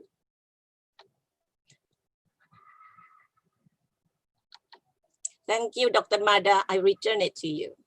Thank you very much, Professor, for the incredible talk. As our last keynote speakers, ladies and gentlemen, now we are entered to the question and answer or discussion sessions. Well, to everyone, to every participant who has questions to our keynote speakers, please type your questions in our chat box, and then please mention your name, your institution, and the question, and to whom the question is directed. So please type your question here, and maybe we can start from the first question that sent by Miss Ismi Dina Solika from Undip. Well, Miss Ismi is asking to Professor Sinski. Hello, Professor Sinski. Are you already with us? Yeah, I'm here. Okay. By the way, just as I finished my presentation, the power went out in Boston. So I missed a couple of the other talks, but I'm back online. Okay. It's okay, Professor Sinsi. Thanks God, the electricity already returned, and then you can join with us. And Prof. Yeah. Sinsi, there is a question from our students in Diponegoro University. Well, her name is Ismi, and her question is, what obstacles did you have or did you get and the team when while undertaking an international collaboration? Then how did you deal with those obstacles? Thank you very much, Prof. Sinski. Yeah, could you just repeat the question for me? My microphone is not so good, so. Okay. Okay, Professor. Well, she asked you related to the obstacles and your team faced while undertaking an international collaboration, and how did you deal with those obstacles, Professor? Uh, that's a difficult question to answer. What I found out over the years, MIT is a special place, and it gets the best out of people. To give you an example, the students and visiting scientists that came from Malaysia, when they would write back reports to their supervisors, the supervisor in Malaysia was always would question, why do they get so much more done efficiently in the US than in Malaysia? And one of the reasons is, I think we've taken the bureaucracy out of having people. You have freedom to operate, you have freedom to fail, you have freedom to do what you want to do. The Malaysian students were shocked that they could go anywhere on the campus and attend any seminar, sit in lectures, and so forth. So I think that cultural thing to be more efficient. And as you know, we have very efficient services for supporting laboratories, FedEx, lab supplies, etc. Ordering is very efficient. So the system is designed to make everything easier for the researcher and doesn't get caught in bureaucracy. Now, sometimes we had some cultural issues that came up, like food and dietary needs and so forth, but that all worked out okay. I think the biggest challenge was dealing with people who didn't want to try, who didn't want to do it. I think the other thing is, the younger the person is, the better they respond. But that's a personal thing. We had students come in who had no degree from Malaysia, and actually ended up doing some critical research on isolating genes and metabolism of oil palm to fatty acid synthesis. So you can get the best out of the human potential. I hope that addresses the questions, right? Yeah, Professor, yes, it is. Okay. Thank you very much, Prof. Sinski, for your answer to the questions from Ms. Ismi. And I think the similar question also comes from Mr. Ahmad Subianto from Lampung. And your question also already answered by Prof. Sinski. And then, well, to anyone who can give another question, just type your question and I will convey the question to our moderator, to our keynote speakers. Well, there is a question like personal question from one of my friends who also watching this presentation through YouTube. Well, the question is belongs to or directed to Bapak Sigit from ITB. Well, my friends are from from a small university in Indonesia. How do we can collaborate with ITB and also to use the same funding to give or to get a better publication quality? Maybe Pak Sigit can answer this question, how to join the collaboration, maybe like kind of the consortium that already established by ITB with a big university in Indonesia. Yeah, thank you, Pak Mada. Very good questions. The first consortium that we built under the USAID SERA program is actually, we were required to recruit a small and remote university from Sabang to Merauke. I mean, we have to really pick, 7 to 10 university, and we were able to get brand new universities. It was just 2-3 years coming, Institut Teknologi Kalimantan, ITK, and also remote university far away from us, Samratulangi. But if we have some interest from the eastern part of the university in Indonesia to join the collaboration, as long as it is within the focus priority of the research, and then also connected to the research innovations that we have in our centers. We have our website, ncstt.idb.ac.id. You can contact us. As you can see over there, we have almost 110 researchers from about 7 universities under our National Research Centers of Excellence. So welcome to join. In terms of funding access, we will see how we can appropriate the funding allocations, as long as it's contribution is there. I think we will be able to work out on some funding schemes with the IDP. That should be no problem. Thanks. Thank you very much for the explanation, Pak Sigit. Very clear, and I think for our dear participants who want to join the collaboration, the consortium, well, you can contact Pak Sigit maybe, yeah, Pak Sigit. Yeah, thank you very much, Pak Sigit. And then for the next question, sent by Yafi Samudra from Lampung, and Mr. Yafi would like to direct this question to Prof. Sinski again. Well, Prof. Sinski, what is the best step to modernize technology in the field of aquaculture? Do you have any experience, Prof. Sinski?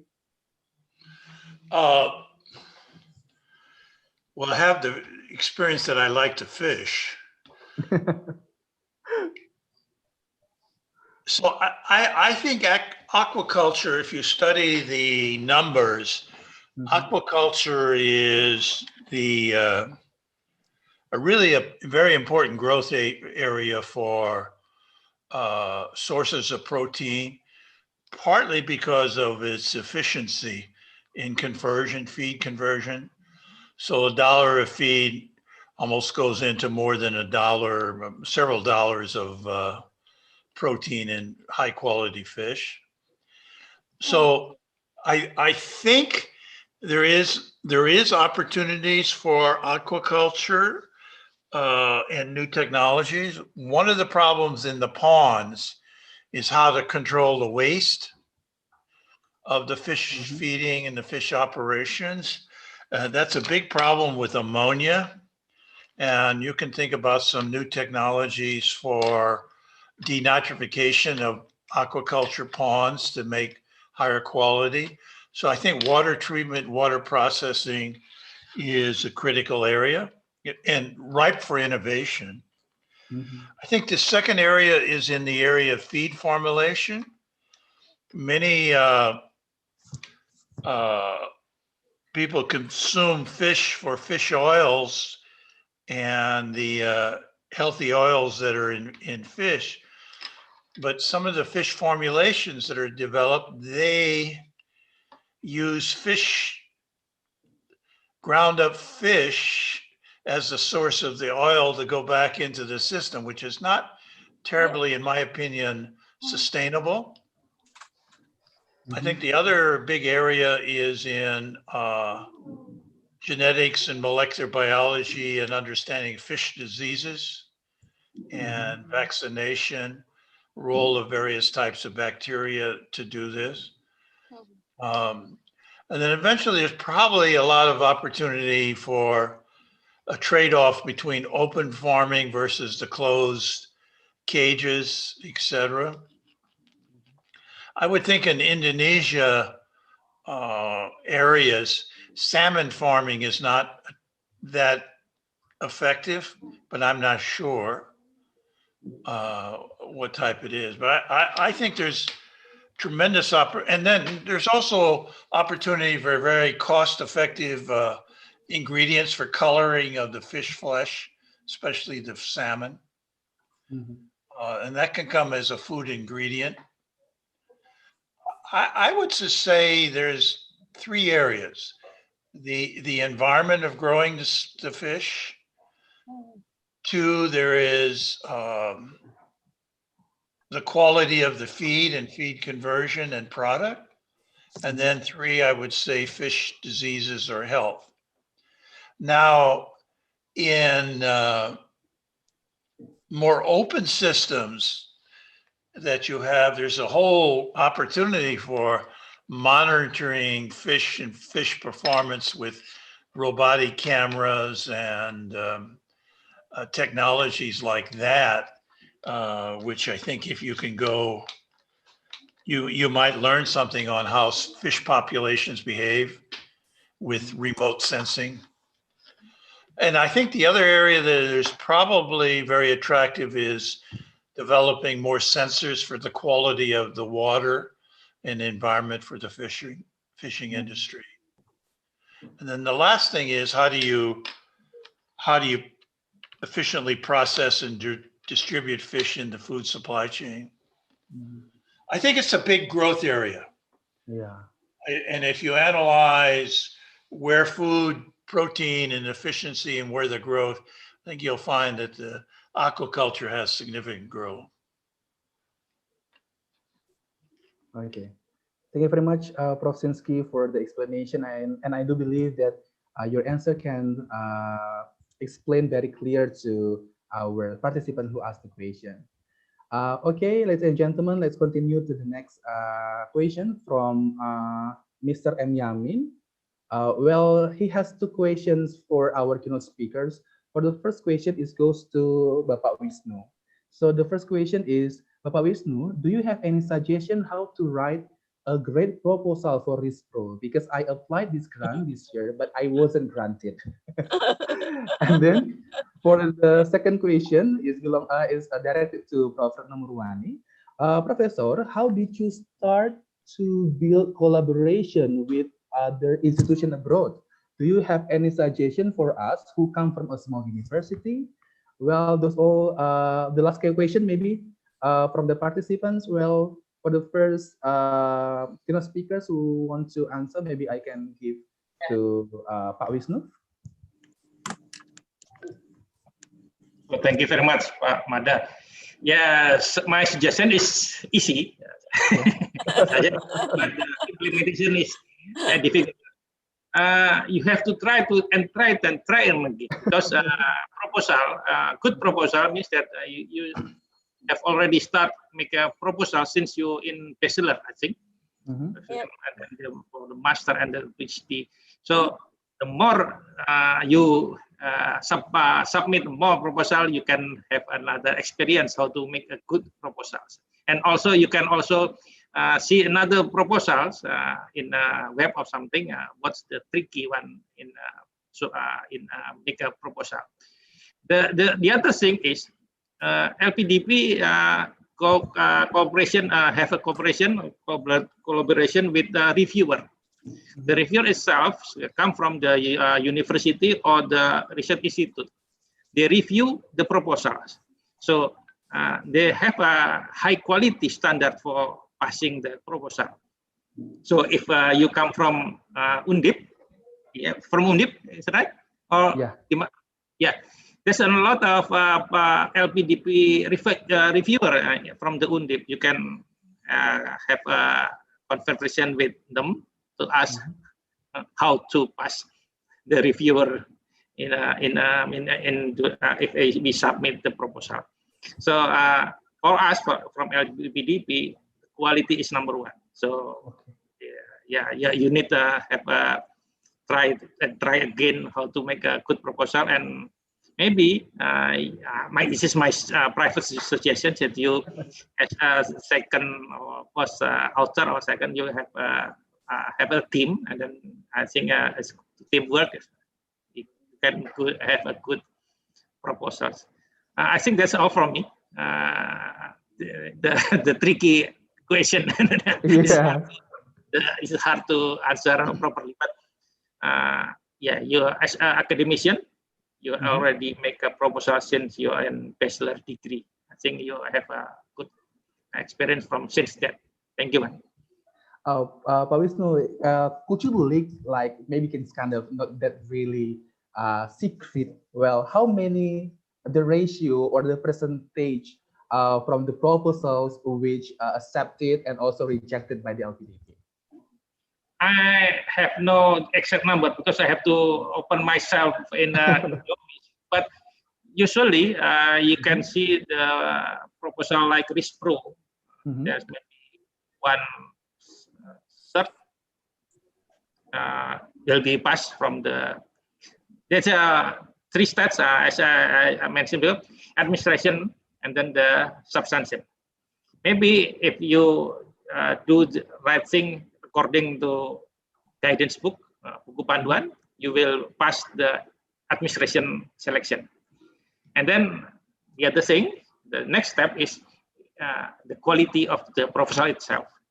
So it depends on the urgency of the proposal and also the topics that you choose for the proposals.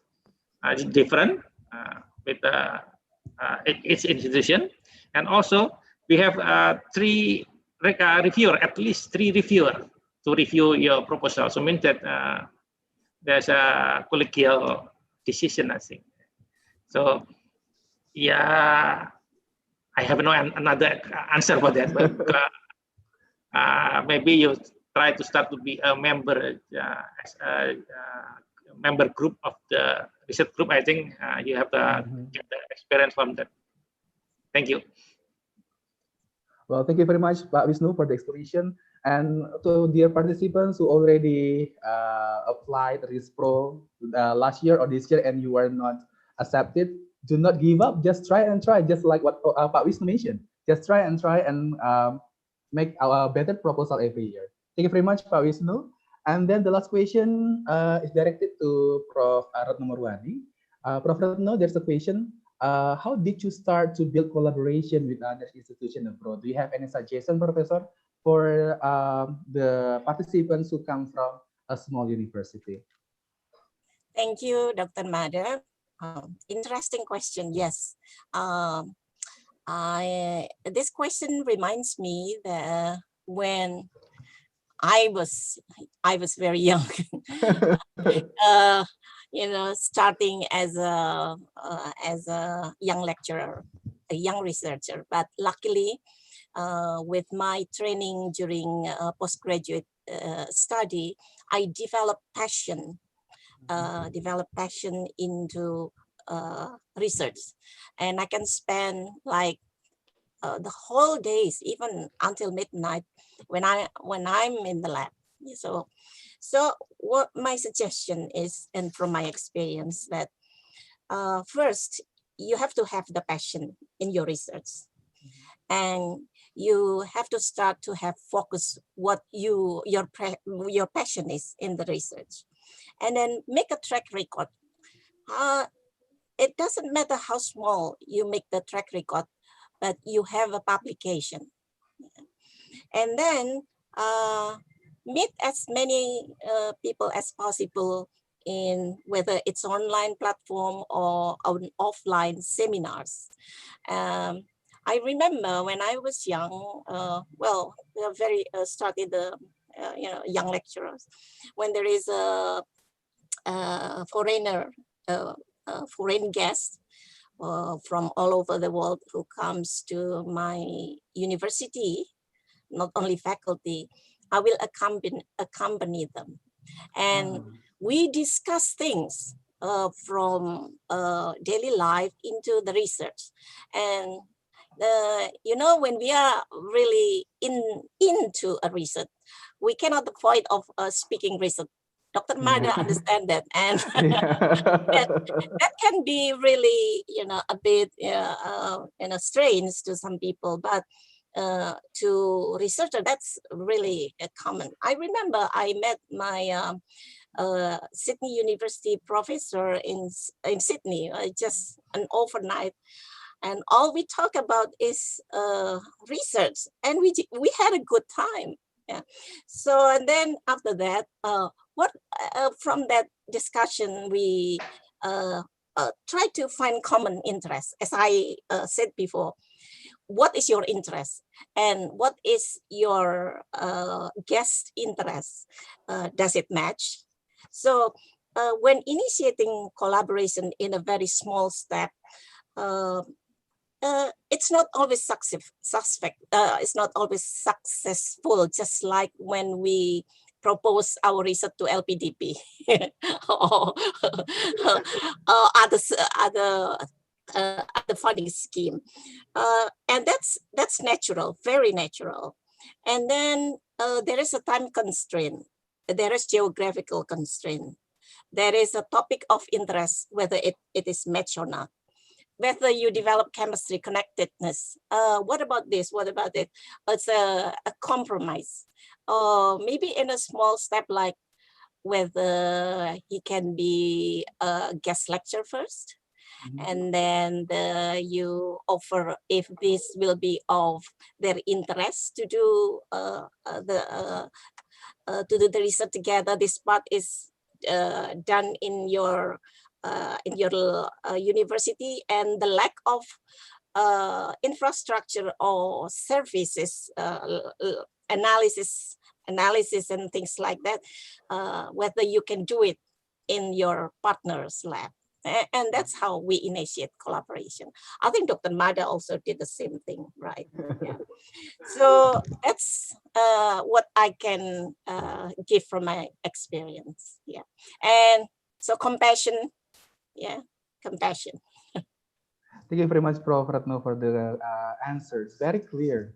Patient, track record, meet more people, and then matching our research interests with the collaborators. Well, ladies and gentlemen, we still have another 5 minutes for another question.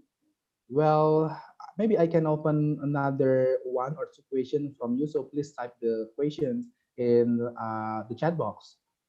Well, I open the chat box now. There is a question from Muhammad Hasbi. Yeah, and this question is directed to Mr. Wisnu as the Director of Research, LPDP. Pak Wisnu, the participant asked, like, what happened if the research that has been funded by LPDP does not produce the expected output? Thank you. Yeah, yeah. In LPDP, we have monitoring and evaluation, monitoring each year. So if we predict the research will fail, we can stop the funding in early time. Okay. So that means that, there's a lot of reason why the research is failed. Maybe like in this COVID, in this day, COVID is the main reason for delaying or building the research. But we suppose that if you still need some more time, we can extend without cost. I mean, we can give 6 months at least for extension time for research, but without any funding from the LPDP. This is all. Answering your question? Yes, Pak Wisnu is already answered the question. Very clear. Thank you very much, Pak Wisnu, for the answer. Ladies and gentlemen, well, I do believe that a lot of questions can come up from you, but unfortunately, our time is very limited. So one more time, thank you very much to our incredible keynote speakers. Please give our biggest applause to 4 of our keynote speakers, Prof. Sinsky from MIT, and then Bapak Sigit from ITB, Bapak Wisnu from LPDP, and also Prof. Retno from Universitas Diponegoro Undip. Ladies and gentlemen, before we close our international webinar, I invite all of us to have pictures together. So I do believe this part is very important for everyone because we want to be famous, yeah, to everyone. So please turn on your camera and make sure that we can take pictures with your very handsome and beautiful face. My operator, could you help me to take the pictures? Okay, well, we have 5 pages for the participants. Wow, this is quite big number, 103 participants. So please turn on your camera and show your best smile. Okay, let's start for the first page. 1, 2, 3. Okay. How do you say? Okay. And then the second page. Second page. Give our biggest smile. 1, 2, 3. Okay, and then the third page. 1, 2, 3. For the fourth page. 1, 2, 3. And okay, one more time. 1, 2, 3. Okay, and then for the last page. Okay, for the last page. 1, 2, 3. Thank you very much to our participants, to the distinguished keynote speakers for the time that you already given to us. This is my big honor to be the moderator for today. And to the all participants, please don't forget to fill the link that we already shared in the chat room. So you can get the certificate maybe in 1 or 2 weeks regarding the COVID-19. So we quite also difficult to process several things. Okay, to close this webinar, me, Dr. Mada Sibero, will signing out. Thank you very much, and wassalamualaikum warahmatullahi wabarakatuh. Thank you. Waalaikumsalam warahmatullahi wabarakatuh. Waalaikumsalam warahmatullahi wabarakatuh. Thank you, Pak Sigit. Bye, everyone. Thank you very much. Thank you very much, Mr. Thank you very much. Mr. Wisnu. Thank you very much, and Prof. Sigit, Sinki. for the wonderful. Good. I enjoyed the meeting. Thank you, all participants. Thanks for staying late, Prof. Sinsky. This is late. Yeah. Sorry, the power went out for about 30 minutes, 40 I minutes. see. It's I not hate the snowing yet, right? bill. It's not snowing yet, though, right? No. Yeah. Pamit Pak Sigit, Bu Retno. Yeah, matur nuwun. Terima kasih, Pak Wisnu, monggo. Thank you very much, Pak Wisnu. Terima kasih banyak. Thank you. Terima kasih, Pak Agus. Semoga proposal kami pada Terima masuk kasih, ya, Bro. Thank you very much, Undip. Prof. Retno, thank you, Pak Retno. Terima kasih. Prof. Sinsky sudah ya. Ya, nggak ketemu. Makasih Prof. Retno, makasih Terima kasih, semuanya. Pak Wisnu. Ya, Pak Sigit. Bar. Prof. Intus, matur nuwun. Matur nuwun, nggih, matur nuwun Prof. Retno, nggih, matur nuwun pamit. Nggih. Ya, monggo. Teman-teman, Prof. Sedaya matur nuwun. Oh, Pak Agus. Ya, terima kasih. Nggih, matur nuwun, Prof.